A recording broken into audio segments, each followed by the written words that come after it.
Boa noite. Boa noite. O flagrante de uma invasão. Policiais militares sem mandado judicial são filmados revirando a casa de uma família no Rio. O portal da Transparência revela gastos do governo com uma viagem urgente do secretário da Cultura, Mário Frias, aos Estados Unidos. Mas não se sabe o porquê da urgência do encontro dele com o lutador de jiu-jitsu apoiador do presidente Bolsonaro. Nem porque a reunião não foi online, como o planeta inteiro passou a fazer na pandemia. Uma operação padrão de fiscais da Receita retém milhares de caminhões na fronteira com o Paraguai. A empresa de Singapura, Changi, devolve a concessão de exploração do Aeroporto Internacional do Rio. O setor de serviços cresce em 2021 e anula as perdas do primeiro ano de pandemia. A proteção de dados pessoais se torna direito fundamental do cidadão, inclusive nas redes sociais. Treinamentos militares da Rússia e da Ucrânia aumentam a tensão no leste da Europa. A ministra das Relações Exteriores alemã visita o Memorial do Holocausto em Israel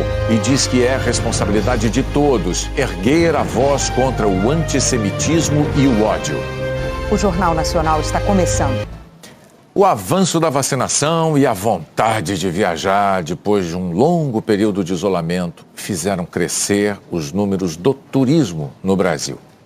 A retomada alavancou o setor que mais emprega no nosso país, o de serviços. A pandemia não acabou, mas o avanço da vacinação está fazendo com que muita gente se sinta mais à vontade para viajar.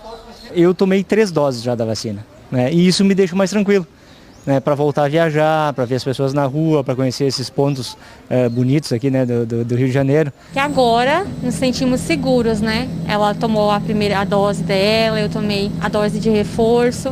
Ficamos em casa esse tempo todo sem poder viajar, né? E a gente ama viajar. Todo turista, quando resolve viajar, botar o pé na estrada, movimenta uma extensa rede de serviços, hotelaria, transporte, alimentação.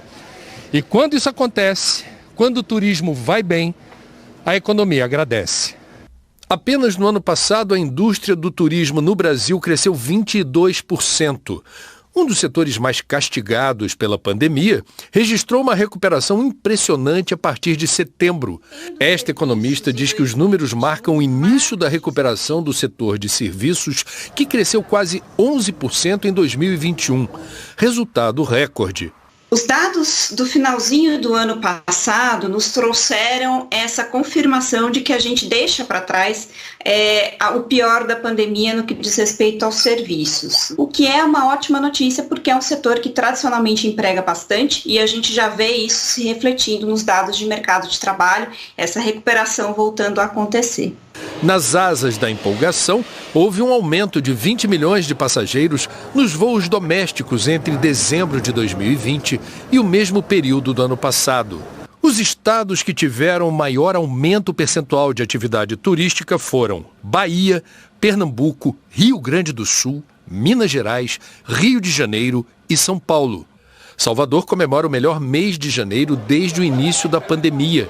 Segundo a Associação Brasileira da Indústria de Hotéis da Bahia, a taxa média de ocupação foi de quase 70%. A ex-presidente da Embratur, Jeanine Pires, acredita que a retomada completa do turismo só deve acontecer daqui a 2 anos. A nossa perspectiva no mercado doméstico é que exista realmente uma recuperação, porque há uma demanda represada às viagens e a vacinação avançando. Isso faz com que as pessoas tenham mais confiança. Nosso sonho era visitar o Cristo Redentor, né? Estamos realizando hoje, graças a Deus. E graças à vacinação também, né? Porque sair de casa com segurança é o melhor, né? A empresa de Singapura que administra o Aeroporto Internacional do Rio de Janeiro vai devolver a concessão. A Changi afirma que desde 2014 investiu 2 bilhões e 600 milhões de reais no Galeão e construiu um terminal novo, mas que a crise econômica reduziu o movimento de passageiros e a pandemia agravou a situação. A Changi afirma que acumula um déficit de 7 bilhões e meio de reais na operação e que a ANAC não aceitou que a empresa abatesse esse valor das parcelas que deve pelo direito de uso do aeroporto. O ministro da Infraestrutura, Tarcísio de Freitas, anunciou uma nova licitação e disse que o Galeão vai ser leiloado juntamente com o aeroporto Santos Dumont no segundo semestre do ano que vem. Ainda segundo o ministro, a empresa vencedora vai administrar os 2 aeroportos. A Changi declarou que vai continuar responsável pelo galeão até o leilão e que vai honrar todos os compromissos. O aumento do custo de vida tem sido um assunto frequente no Brasil. Na sua casa, aqui, na imprensa. Todo mundo acompanha os números da inflação e sente os efeitos dela. Mas a subida de alguns preços pode provocar espanto quando supera muito a inflação. Sabe aquela emoção do primeiro encontro? Você acha seu carro 0 quilômetro, entra e sente aquele cheirinho de novo. Essa é uma experiência cada vez mais distante do brasileiro. O preço do carro novo do início da pandemia para cá subiu. Em 3 anos, os valores dos veículos aumentaram mais de 31% em média, segundo a FIPE, bem acima da inflação do período. O que a gente chamava de carro popular acabou. Não existe. O modelo mais barato custa hoje R$50 mil. Não é para qualquer bolso. E pensar que esse mesmo modelo, há 2 anos, custava cerca de R$35 mil. Um aumento de 44% no período. Um reajuste muito salgado que torna difícil até mesmo fazer um financiamento. E por que o carro novo subiu tanto? É uma combinação de fatores, diz o presidente da Associação Nacional dos Fabricantes de Veículos Automotores, a Anfávia. Os carros estão com mais tecnologia do que há 3 anos. Matérias-primas usadas na fabricação subiram de preço, como o aço. E no mundo, a falta de chips e semicondutores, que vão na parte eletrônica dos automóveis. Isso afetou a produção. E com menos oferta de veículos, os preços nas revendedoras subiram. A gente vai ter desafios ainda em 2022. O sistema global de produção, em especial semicondutores, ainda não está equilibrado. A gente acha que pode ser menos dramático do que foi ano passado, mas ainda assim será um desafio. O dono desta rede de concessionárias lembra ainda que a pandemia afetou a produção e, consequentemente, o preço. A produção das montadoras em janeiro caiu 27%. Diminuiu a produção de carro, a produção dos insumos, porque os fornecedores também foram impactados. Entre montadoras e fornecedores foram mais de 10 mil funcionários afastados. Então a gente não tem o insumo para produzir. Faltou mão de obra para fazer a manufatura. Então ficou muito mais complicado. Com todos esses fatores, o coordenador do Índice de Preços ao Consumidor da FIPE avalia que o valor do carro zero não deve cair. O preço em si dificilmente volta para o patamar que estava antes da pandemia, ou seja, ali no início de 2020. Aqueles preços nunca mais. Talvez algum desconto, um determinado modelo ou outro, uma vantagem aqui, uma vantagem ali, mas dificilmente nós veremos os preços de volta para o nível que foram no início de 2020 da pandemia. Nos Estados Unidos, a inflação acumulada no período de 12 meses que se encerrou em janeiro foi de 7,5%. Os americanos estão enfrentando a maior inflação dos últimos 40 anos. Ela afetou todos os setores da economia, mas principalmente energia elétrica, alimentação e moradia. Mais de 3 mil caminhões estão parados na fronteira com o Paraguai à espera da liberação da carga. Fiscais estão fazendo uma operação padrão. O caminhão do seu Arnoldo está carregado com soja produzida no Paraguai. A carga já deveria estar no Brasil, mas até agora ele não conseguiu cruzar a fronteira. A gente faz viagens com o máximo 2 dias e agora estamos levando 8. Tem gente que leva mais 8 dias. O Gilberto também não sabe quando vai continuar a viagem. Entrei sábado aqui, até hoje ainda não liberou ainda e estamos aguardando aí. Esse Porto Seco, no Paraguai, fica a cerca de 10 quilômetros da fronteira com o Brasil. Está lotado. Aqui tem equipamentos agrícolas como tratores, colheitadeiras. E do outro lado do pátio tem carga de soja, milho e trigo, que aguarda liberação para entrar no Brasil. A demora é resultado da mobilização de servidores públicos de 2 áreas que fiscalizam produtos que entram e saem do Brasil. Os auditores agropecuários pedem a reestruturação da carreira e reforço na equipe. Já os auditores da Receita Federal são contra a redução em 51% na verba operacional para esse ano. definida pela União. A fiscalização, controle do comércio exterior, a arrecadação são instrumentos importantes para a realização das políticas públicas, para evitar a concorrência desleal, para a estabilização de todo o parque empresarial. É com isso que a gente conta, que a situação das receitas volte ao normal.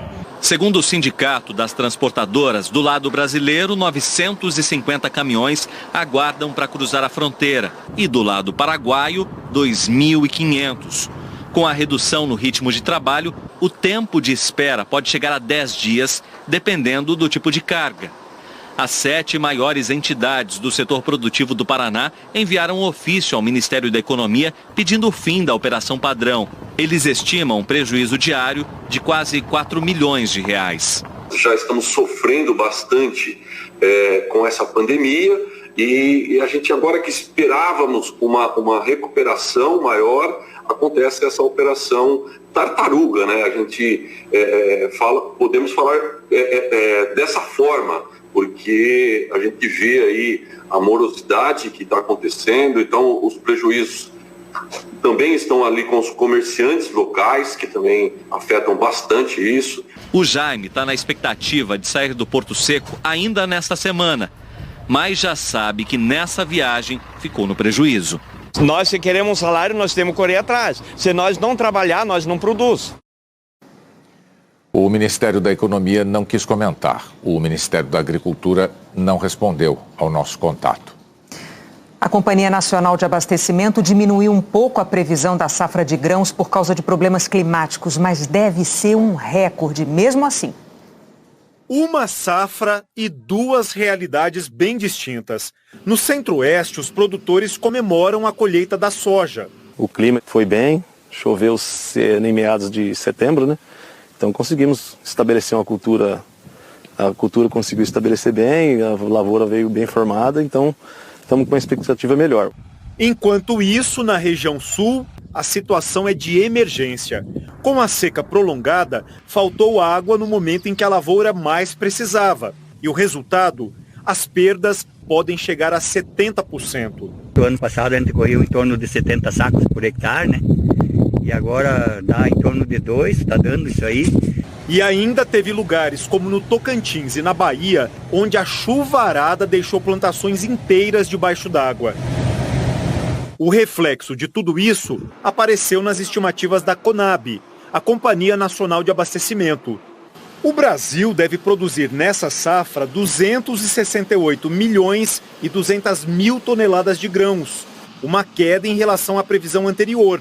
Mesmo assim, um recorde. O destaque continua sendo a soja, com mais de 125 milhões de toneladas, mas com queda de 9% em comparação com a safra passada. O impacto é bastante grande, sim, é um impacto, assim, se for transformar em reais, ele é bilionário, é realmente um impacto gravíssimo. Isso vai afetar preços do farelo de soja, vai afetar preços do óleo de soja, então é toda uma cadeia que realmente vai ter menos produto disponível. Os tradicionais produtos da nossa mesa, como o arroz e o feijão, também devem apresentar queda de produção. O milho pode ter uma recuperação.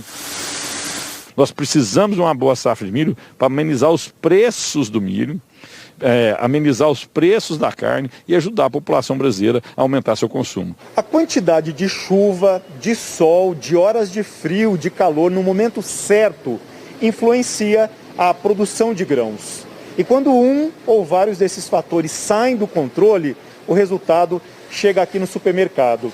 É que uma colheita ruim impacta diretamente no bolso do consumidor.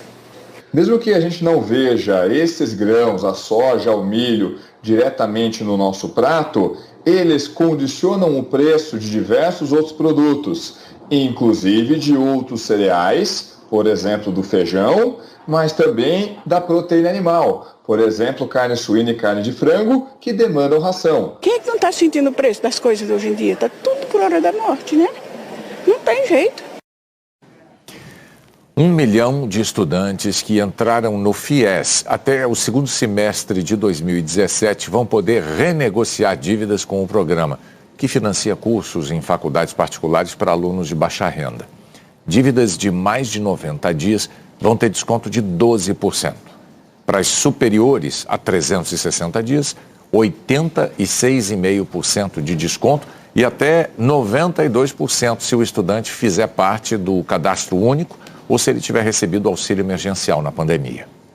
As inscrições vão de 7 de março a 31 de agosto. E as regras do programa de renegociação estão em detalhes no G1, na web em g1.com.br ou no aplicativo para o celular, que sempre alerta sobre as notícias mais importantes do dia. Para vacinar as crianças contra a Covid, o Rio de Janeiro repetiu a estratégia que deu certo para levar os alunos de volta para a sala de aula. Foi muito tempo sem percorrer esse caminho. Custou até a Vilma se sentir segura para trazer a Lara de volta à escola. O medo tomou conta de todo mundo, quase chegando a 2 anos as crianças estão em casa. Graças a um esforço da direção e dos professores, Vilma se convenceu. Teve também carro de som percorrendo a comunidade, chamando os alunos para voltarem às aulas. Nenhum aluno pode ficar de fora. A busca ativa deu resultado. Dos 25 mil alunos da rede municipal do Rio que estavam fora da sala de aula e que não participavam nem das atividades online, 20 mil já voltaram. Em São Luís do Maranhão, o empenho de educadores como o Wilson praticamente zerou a evasão nessa escola. Você tem que voltar, né? Vamos animar aí para voltar, para assistir às aulas, para participar. 244 mil alunos entre 6 e 14 anos estavam fora da escola no segundo trimestre de 2021, segundo a ONG Todos pela Educação. 171% a mais do que em 2019. E a distância da escola cobrou um preço alto. No Rio, a Lara, com 9 anos, aluna do 4º ano, ainda não consegue ler. Mas com a ajuda da professora, já está aprendendo a escrever com letra cursiva. Aprendi a escrever, de mão dada. As letrinhas de mão dada? Agora, com quase todas as crianças dentro da sala de aula, o desafio é outro. Fazer com que todos os alunos da rede municipal estejam vacinados. Aqui na cidade do Rio, até agora, cerca de 50% das crianças de 5 a 11 anos de idade receberam a vacina. De novo, a escola vai atrás das famílias para convencê-las a proteger os seus filhos. E mais que isso, agora vai trazer a vacinação aqui, para dentro da escola. Não existe nenhum outro equipamento público com tanta capilaridade e legitimidade quanto a escola pública. A gente acredita muito que agora dá para colocar vacina no braço da nossa criançada e criança na escola. É assim que a gente vai sair dessa pandemia. As famílias vão receber um pedido de autorização para que o aluno seja vacinado na escola. E agentes comunitários de saúde vão até as casas das crianças não vacinadas. O lançamento foi hoje. A gente fica com medo de tanta coisa na internet que a gente fica... Mas hoje ele vai se vacinar. Nesse retorno à escola, as crianças encontraram um lugar cheio de cuidados. E máscaras não conseguem esconder a felicidade de poder estar de volta. Vamos ver agora a situação da pandemia no Brasil com os números reunidos pelo Consórcio de Veículos da Imprensa. Boa noite. Boa noite, Renata, Bonner, boa noite a todos. Nas últimas 24 horas foram 922 mortes por Covid. Desde o início da pandemia, a doença matou 636.111 brasileiros. De ontem para hoje foram 165 mil novos casos conhecidos. No total, o Brasil já registrou 27 milhões de casos. A média de casos está em queda, de 20% na comparação com 2 semanas atrás. É a primeira vez desde 27 de dezembro que esse percentual registra queda. São 146 mil casos por dia. A média de mortes está em alta, de 85%. São 874 óbitos por dia. Roraima não informou até às 8 da noite. 24 estados e o Distrito Federal estão com alta na média de mortes. Um estado, Goiás, tem estabilidade. Nenhum estado registrou queda. Agora, os números da vacinação. Hoje, só o Amapá não divulgou as informações. Nas últimas 24 horas, 447 mil pessoas tomaram a primeira dose, 351 mil a segunda dose ou a dose única e 944 mil a dose de reforço. O total do dia ficou em 1.743.815 vacinados. Desde o começo da pandemia, 78,25% da população recebeu a primeira dose. Considerando apenas quem tem 5 anos ou mais, ou seja, a população vacinável, 83,99%.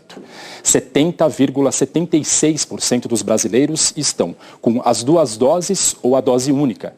Entre os que têm 5 anos ou mais, o percentual é de 75,95%. A dose de reforço já foi aplicada em 25,33% de toda a população. Levando em conta só quem tem 18 anos ou mais, 33,64%. Os estados em verde escuro são os mais adiantados na vacinação completa da população que pode ser imunizada. Outras informações em g1.com.br/coronavírus. Bonner, Renata. Obrigado, Bruno. Morreu aos 89 anos um dos descobridores do vírus da AIDS.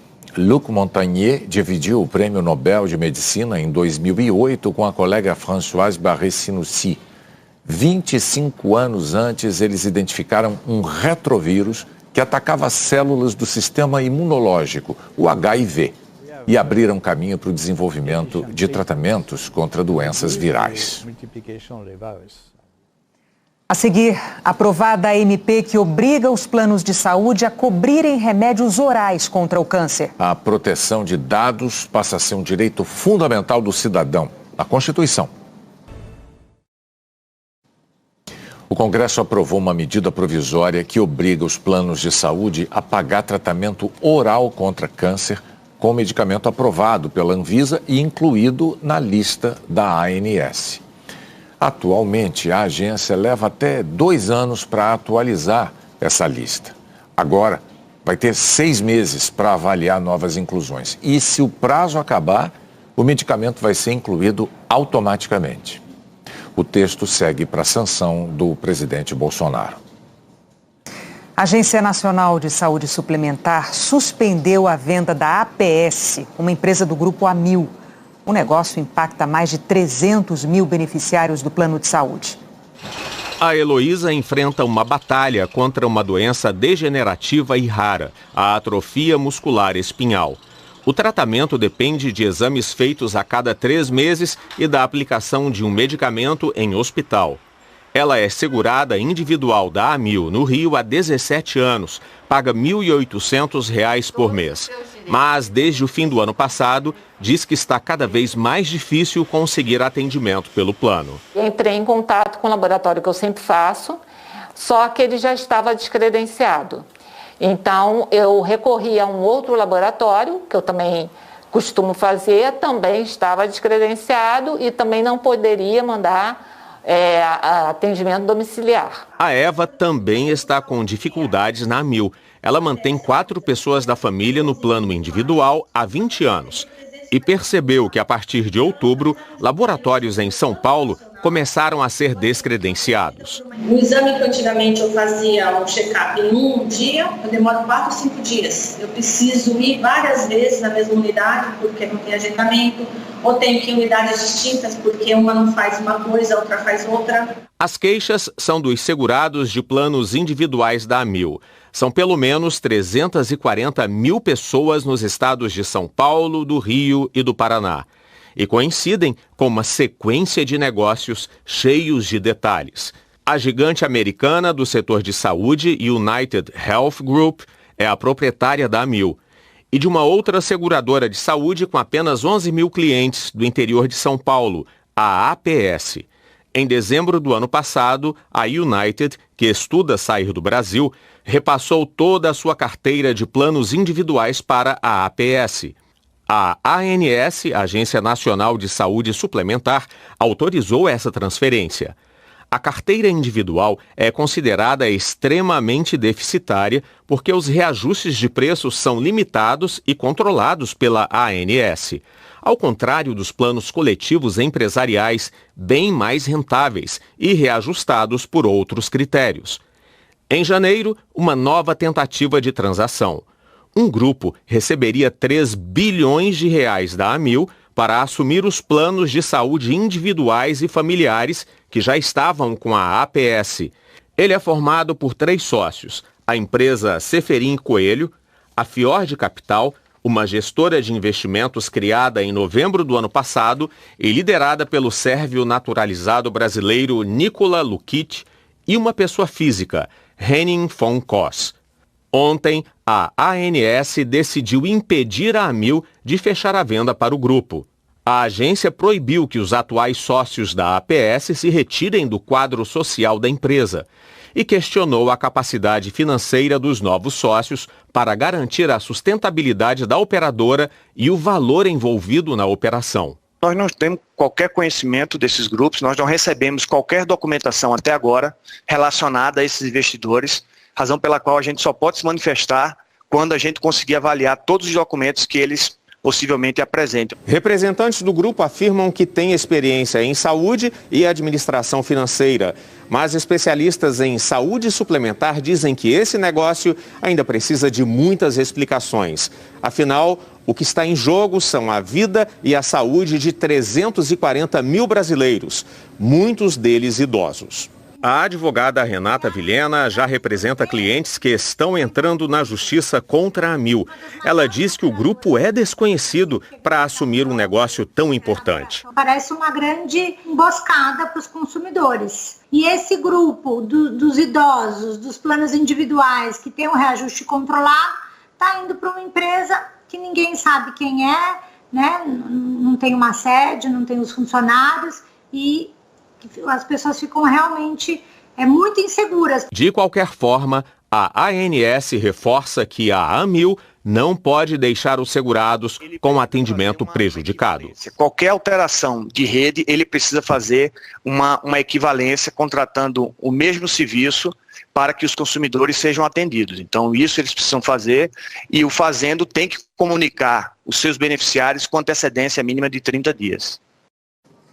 A Amil declarou que não houve nenhum ajuste atípico na rede credenciada, que todos os anos há mudanças na rede de hospitais, consultórios e laboratórios e que seguiu rigorosamente as normas da ANS.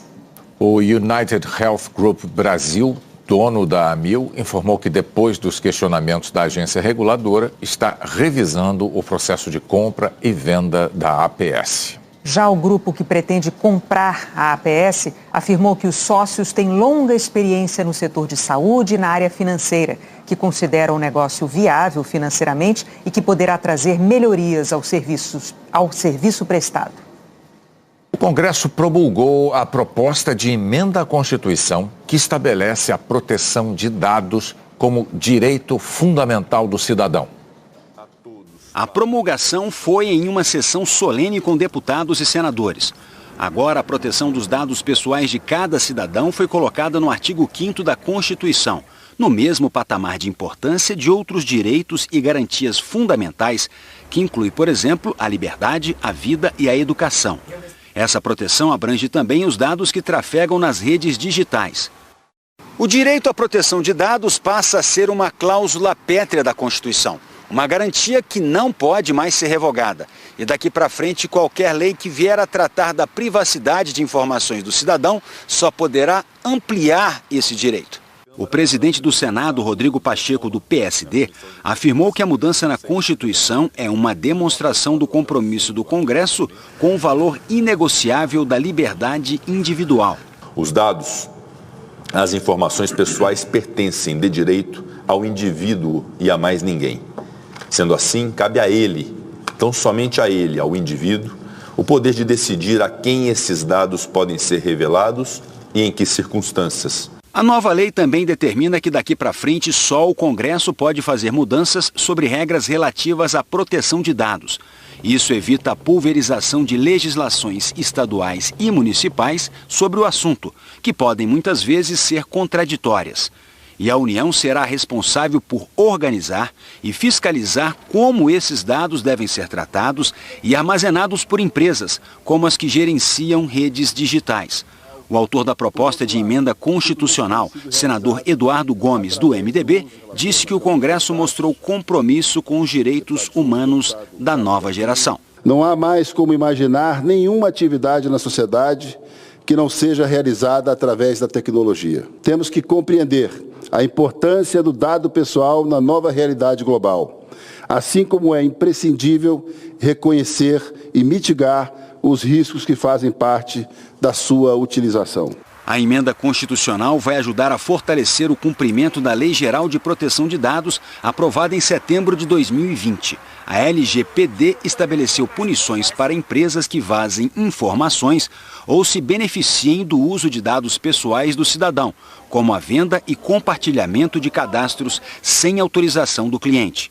O advogado e diretor do Instituto de Tecnologia e Sociedade, Ronaldo Lemos, disse que proteger os dados pessoais é também proteger a dignidade de cada cidadão. Colocar isso na Constituição hoje, simbolicamente, é importantíssimo. Isso mostra que o nosso país, a Constituição Federal, está antenada com o tempo em que a gente está vivendo hoje, que é um tempo de rápida mudança tecnológica, e, obviamente, proteger dados, especialmente no ambiente digital, é hoje proteger a dignidade da pessoa humana. Então, essa mudança constitucional, ela é muito bem-vinda e chega em boa hora. O portal da Transparência revelou os gastos do governo federal com uma viagem urgente do secretário da Cultura, Mário Frias, aos Estados Unidos no fim do ano passado. Não foi informado o porquê da urgência da reunião dele com um lutador de jiu-jitsu, nem porque a tal reunião não foi feita online. Mário Frias viajou de 14 a 18 de dezembro. O blog do jornalista Lauro Jardim, de O Globo, foi o primeiro a dar a notícia. Está tudo registrado no portal da Transparência da Controladoria Geral da União, criado em 2004 para dar visibilidade aos gastos públicos. Viagem urgente, recebendo diárias e passagens do governo. O motivo registrado, um convite dos senhores Bruno Garcia e Renzo Grace para apresentarem um projeto cultural envolvendo produção audiovisual, cultura e esporte. Não há nenhum detalhe sobre o que seria esse projeto. Bruno Garcia é um empresário que mora em Nova York. E Renzo Grace, um conhecido lutador de jiu-jitsu e apoiador de Jair Bolsonaro. Valor da viagem paga com dinheiro público R$ 39.150,95. As diárias custaram quase R$ 13 mil, mais um seguro de R$ 305 e as passagens aéreas R$ 26 mil. E Mário Frias não viajou sozinho. Ele foi acompanhado do secretário adjunto Hélio Ferraz. Mais R$ 39 mil de despesa com dinheiro público, registrado no portal da Transparência. Ao todo, o governo desembolsou R$ 78 mil. Esse valor é 26 vezes o novo teto para cachês de atores, por exemplo, de acordo com as novas regras da Lei Rouanet, apoiadas por Mário Frias. O secretário Mário Frias disse em uma rede social que não pagou essa quantia por essa viagem, que não viajou de executiva e que a finalidade da viagem não foi da forma como colocaram nas manchetes. E apesar de estar tudo registrado no site oficial do governo, afirmou ainda que tem todos os documentos que comprovam, segundo ele, a mentira propalada. A Secretaria da Cultura declarou que o secretário teve outros compromissos em Nova York, além da reunião com o lutador de jiu-jitsu, mas não informou quais. Até a gravação dessa reportagem, o secretário Mário Frias não tinha divulgado os documentos sobre os gastos da viagem, a explicação de por que era urgente e detalhes do projeto. Também não respondeu a uma pergunta encaminhada pelo Jornal Nacional à assessoria dele. Por que não fez a reunião com Renzo Grace por videoconferência, como milhões de pessoas no mundo inteiro passaram a fazer desde o início da pandemia? Vamos ver a previsão do tempo com a Eliana Marques. Oi, Eliana, boa noite. Oi, Renata, boa noite para vocês e boa noite a todos. Faltam 38 dias para o verão terminar, pouco mais de um mês, e já tem capital atingindo a média de chuva da estação toda. É o caso de Teresina, onde choveu praticamente tudo o que seria normal até 20 de março, quando começa o outono. Outras capitais muito chuvosas são Belo Horizonte e Manaus, que ainda tem tendência de muita chuva até o fim de fevereiro, em Teresina menos. Toda essa área aqui mais tons de rosa no mapa, tem previsão de temporais, desde o Acre até a região serrana do Rio de Janeiro. E amanhã a Serra Fluminense está no caminho dos temporais. O norte do estado também, assim como o sul do Espírito Santo, a divisa de São Paulo com Minas Gerais e quase todo o estado mineiro. Grande parte de Goiás, de Mato Grosso, Tocantins, oeste da Bahia, sul do Piauí, do Maranhão e também o leste do Pará. Capitais no caminho da chuvarada, Belém, Palmas, Brasília, Goiânia, Vitória, Belo Horizonte também, onde o risco de alagamento, deslizamento e transbordamento de rio é maior. A temperatura fica mais baixa do que o normal para a época, máxima de 25 graus amanhã em Belo Horizonte. Renata. Será que essa chuvarada toda afeta também as temperaturas nas outras regiões? Olha, a gente tem, por exemplo, Curitiba, que está também com uma temperatura um pouco mais baixa, só que para lá é bem agradável também esses 25 aqui de máxima. Já em Florianópolis, olha, calor de quase 30 graus, em Salvador, no Recife, em Macapá, 32, em Porto Alegre, Campo Grande e Cuiabá, 33 e em Boa Vista, 37 graus. Áreas com sol o dia todo. Nessa faixa aqui, olha, pegando o oeste da Paraíba até o norte da Bahia, também oeste de Mato Grosso do Sul e do Rio Grande do Sul, e nessa área, em parte do Paraná, também de Mato Grosso do Sul e até o interior de São Paulo. Na capital paulista tem possibilidade de chover, mas vai ser pouca chuva nos próximos dias. E o calor vai voltar para aqueles que estão com saudade aí, né? Amanhã máxima de 27 graus, no fim de semana perto dos 30 e na semana que vem, olha, passando disso. Na capital fluminense, a previsão mudou um pouco. A chuvarada que se esperava para amanhã não vai ter mais. Pode chover, mas com pouco volume e de forma isolada. E fica assim até domingo. Aí na semana que vem o sol brilha forte e os termômetros voltam lá para casa dos 35 graus. Renata. Bom, pelo menos não vai ter chuvarada amanhã no Rio. Obrigada, Eliana. Bom fim de semana para você e até amanhã. Até amanhã. A seguir, Rússia e Ucrânia fazem exercícios militares na fronteira. Um cidadão registra a ação de policiais sem mandado judicial, revirando a casa dele no Rio. A Justiça do Rio aceitou denúncia contra os policiais acusados da morte do adolescente João Pedro Matos Pinto em 2020. João Pedro tinha 14 anos quando morreu com um tiro de fuzil durante uma operação das polícias civil e federal. Ele estava dentro de casa, no complexo do Salgueiro, em São Gonçalo. Os policiais civis Mauro José Gonçalves, Maxwell Gomes Pereira e Fernando de Brito Meister agora são réus por homicídio duplamente qualificado e por fraude processual.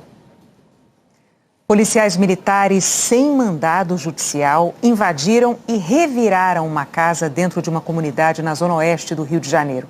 E uma câmera instalada na sala gravou tudo.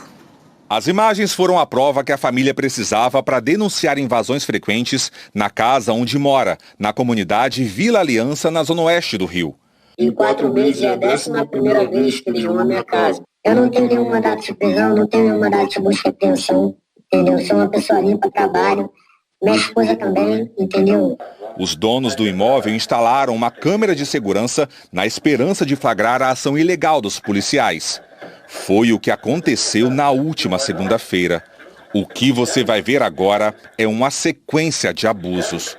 Sem mandado de busca e apreensão ou flagrantes que motivassem a entrada no imóvel, eles mexem em praticamente tudo o que encontram pela frente. Acham jogos de videogame. E uma caixa de som portátil. Um deles se surpreendeu quando viu uma garrafa de uísque. Os PMs também mexem em outra embalagem de bebidas.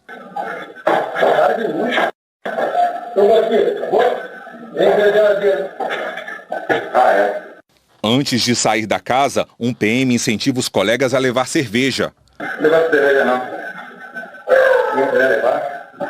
Os moradores voltaram e registraram como o local foi encontrado. Acha a casa do Janta aí.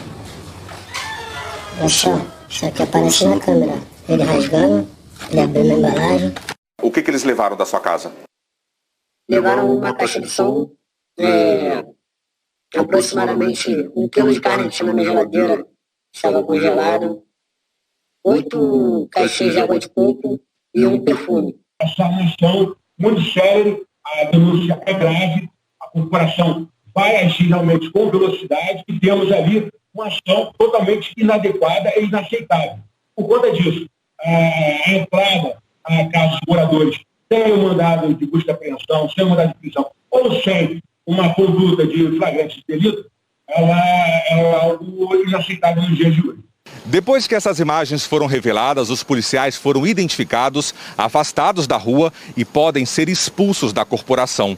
A família vítima da invasão esteve essa tarde na corregedoria da Polícia Militar e disse que tem medo de represálias. Na esposa, a gente tem um pouco de medo. Tem muito medo de represálias futuras. Inclusive, a gente pensa já, né, um projeto de estar se mudando para evitar que isso aconteça futuramente. A Polícia Militar deve pedir desculpa para mim, para minha família e para toda a comunidade, onde há muitos cidadãos de bem, trabalhadores que acordam cedo para buscar o seu pão de cada dia.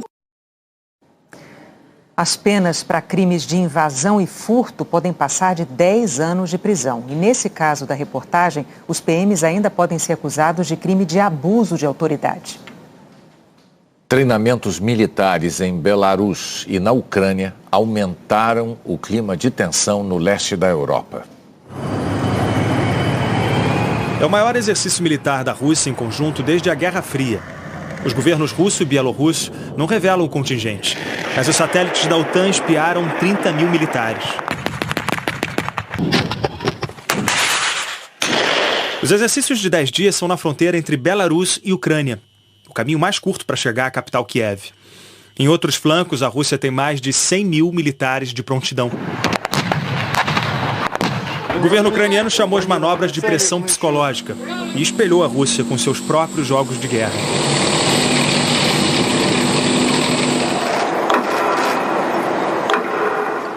O tic-tac do relógio de Moscou lembrou a Liz Truss que, na avaliação do próprio governo britânico, agora é o tempo mais perigoso da maior crise de segurança em décadas. Na conversa com a ministra do Exterior do Reino Unido, Sergei Lavrov assumiu que os dois países estão no ponto mais baixo em anos. O chefe da diplomacia russa acha que só dá para normalizar o relacionamento com um diálogo respeitoso. Os ultimatos, as lições de moral, as ameaças, são caminho para lugar nenhum.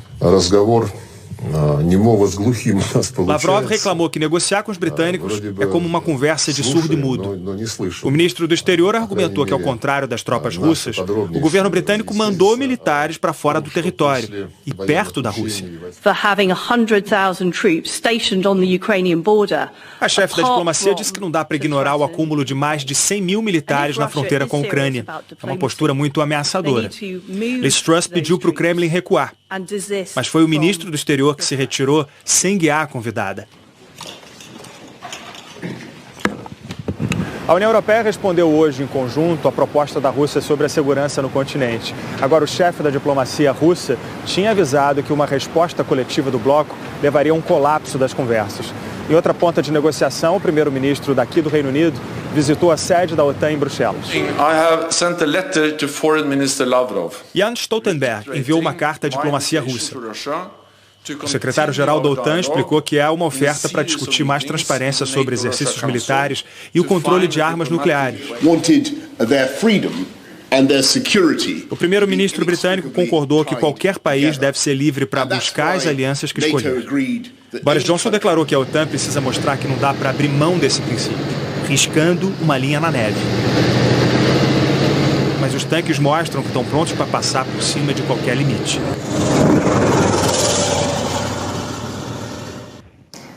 A ministra das Relações Exteriores da Alemanha visitou hoje o Memorial do Holocausto em Jerusalém e alertou que é responsabilidade de todos erguer a voz contra o antissemitismo e o ódio. Annalena Baerbock colocou flores no hall da lembrança em homenagem aos 6 milhões de judeus assassinados pelo regime nazista durante a Segunda Guerra Mundial. Ela se emocionou ao dizer que, como mãe, fica sem ar quando pensa nos milhões de crianças mortas, tiradas dos pais e deixadas sozinhas. A ministra alemã lembrou que o número de testemunhas daquela época está diminuindo e que, por isso, cabe às gerações mais novas manter viva a memória desse horror para que jamais se repita. A seguir, 2 atletas que recuperaram o prazer de competir nas Olimpíadas de Inverno. Peritos encontraram um anestésico para elefante e rinoceronte na cocaína que matou 24 pessoas na Argentina há uma semana. Mais de 80 pessoas passaram mal depois de consumir a droga. O carfentanil é 10.000 vezes mais forte do que a heroína. Ainda não se sabe se a contaminação foi intencional. A imprensa russa noticiou que a principal estrela da patinação do país, Kamila Valieva, de 15 anos, está sob suspeita de doping. Para tratar uma dor no peito, a atleta teria tomado uma substância proibida pela Agência Mundial Antidoping. O comitê organizador das Olimpíadas de Inverno não confirmou a suspeita, mas adiou a cerimônia de entrega das medalhas a pedido da Federação Internacional de Patinação. A apresentação da Valieva contribuiu para que a equipe russa conquistasse a medalha de ouro. O patinador americano Nathan Chen encantou o mundo com um balé em cima do gelo nas Olimpíadas de Inverno de Pequim. Foi um dia para testar o fôlego das brasileiras na China. Eduarda Ribeira terminou em 90º lugar e Jaqueline Mourão na posição de número 82 nos 10 quilômetros estilo clássico do esqui cross-country. Em outras arenas, 2 atletas se consagraram com desempenhos marcantes após redescobrirem o prazer de competir. Olha só a Chloe Kim, joelhos na neve, olhar incrédulo, sorriso no rosto. Ela estava surpresa porque havia treinado muito mal antes da prova e achou que erraria as manobras. Na hora H, acertou todas e levou o bicampeonato olímpico no halfpipe do snowboard. A americana chegou a jogar o ouro de 2018 no lixo, tamanha pressão que sentia pelos compromissos de uma campeã. Chloe se afastou do esporte por 2 anos, recuperou a saúde mental, resgatou a medalha, voltou a competir e a encantar. Uma experiência parecida com a desse bailarino do gelo, que era só leveza no programa livre da patinação artística. Quanta mudança em apenas 4 anos. Nathan Chen chegou aos Jogos de 2018 determinado a vencer a qualquer custo. Acabou em 5º lugar, depois de várias quedas. Definiu, na dor da derrota, um novo norte. Dali em diante, iria se divertir patinando, sem se preocupar muito com o resultado. Foi uma libertação. O americano ganhou 3 títulos mundiais e veio a Pequim consolidar essa nova fase. Ele é um patinador melhor porque compete feliz. A música é super pra cima, empolgante, e isso já me ajudou. Ela tem esse poder de te animar, disse o atleta. Ao som de Rocketman, de Elton John, Nathan Chen parecia ter foguetes nos pés, porque recheou a apresentação de saltos como esse, com 4 giros no ar. Caprichou também em cada expressão, cada detalhe. Ele havia quebrado o recorde mundial no programa curto, primeiro passo para as medalhas. No programa livre, ficou também muito à frente dos rivais. Foi só a consequência, o aprendizado é outro, mais interessante. Quando Nathan Chen se diverte, o mundo todo se diverte com ele. Aquela leveza boa. Muito. O Jornal da Globo é depois do BBB e Lady Night. Boa noite. Boa noite para você, até amanhã.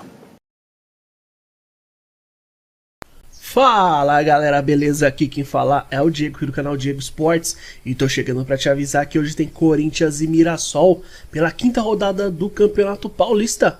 E no vídeo de hoje você vai ficar por dentro e vai saber tudo sobre esse jogo, as principais e últimas notícias da equipe do Corinthians e também as últimas informações da equipe do Mirassol. O Corinthians, hoje jogando em casa, quer vencer a 2ª seguida sob o comando do técnico interino Fernando Lázaro. E o Mirassol também vem pra cima, que é a vitória, porque vencendo hoje pode assumir a liderança geral do Campeonato Paulista. Então se você é torcedor do Corinthians ou torcedor do Mirassol, já faça o convite, se inscreva agora aqui no nosso canal. Já deixa o seu like no vídeo para nos ajudar, ativa também o sininho de notificação para você receber nossos próximos vídeos e comenta aí embaixo o seu palpite, porque Corinthians e Mirassol entram em campo nesta quinta-feira, a partir das 9h30 da noite, no horário de Brasília, na Neoquímica Arena. O jogo é válido pela 5ª rodada do Paulistão. O Corinthians faz o seu segundo jogo sob o comando do técnico interino Fernando Lázaro. Na estreia, ele venceu o Ituano, é um jogo emocionante, que contou com o primeiro gol do Paulinho em sua volta ao Corinthians. Enquanto isso, nos bastidores, a diretoria segue em busca de um novo técnico para assumir o time. Semifinalista nas últimas 2 edições do Campeonato Paulista, o Mirassol vem fazendo novamente uma boa campanha. Em 4 jogos foram 2 vitórias e 2 empates. Tem 8 pontos conquistados. O Leão seria líder em qualquer um dos 3 grupos, mas é vice-líder do grupo C, atrás do Palmeiras. Pelo lado aí do Corinthians, não há pistas sobre a escalação, mas a tendência é que o Fernando Lázaro repita o time que venceu o Ituano. Juliano, que entrou bem na segunda etapa, duela por vaga com o colombiano Cantillo, que errou no primeiro gol.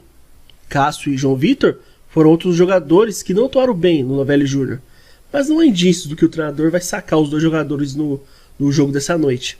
O William, se ele estiver bem, ele já começa como titular. Com isso, a provável escalação do Corinthians deve ter Cássio, Gil, João Vitor, Fábio Santos e Fagner, Cantillo, Renato Augusto, Paulinho, Roger Guedes, William e Jô. Já pelo lado do Mirassol, o Mirassol deve ter uma mudança no esquema para a partida dessa noite. O técnico Eduardo Batista deve optar pela saída do atacante Rafael Silva e a entrada do volante Du Fernandes, reforçando o setor e melhorando a qualidade na saída de bola. Com um 4-3-3, a estratégia inicial é não deixar o Timão com a bola e no controle da partida. Com isso, a provável escalação do Mirassol deve ter Derlei, Ryan, Thalisson Kelvin, Pará e Rodrigo Ferreira, Neto Moura, Luiz Oyama e Du Fernandes, Fabrício, Negueba e Zeca. O jogo de hoje é apitado por Rafael Klaus. Vai contar com o assistente 1, o Daniel Luiz Marques, o assistente 2, Mauro André de Freitas, e no VAR teremos o Thiago Duarte Peixoto. Atualmente o Corinthians é líder do grupo A, tem 2 vitórias, 1 empate e 1 derrota. Foram 5 gols marcados e 4 sofridos, aí um saldo positivo de 1 gol. Já o Mirassol é vice-líder do grupo C, são 2 vitórias e 2 empates, marcou 7 gols e sofreu 3, um saldo aí positivo de 4. Na rodada passada, fora de casa, o Corinthians bateu o Ituano pelo placar de 3-2 e o Mirassol ficou no empate em casa com o Santo André pelo placar de 2-2. Na próxima rodada, o Corinthians em casa recebe a equipe do São Bernardo e a equipe do Mirassol visita a equipe da Inter de Limeira. Então é isso aí, rapaziada. Desejamos a todos aí um ótimo jogo, que vença o melhor. Fiquem todos com Deus e até a próxima.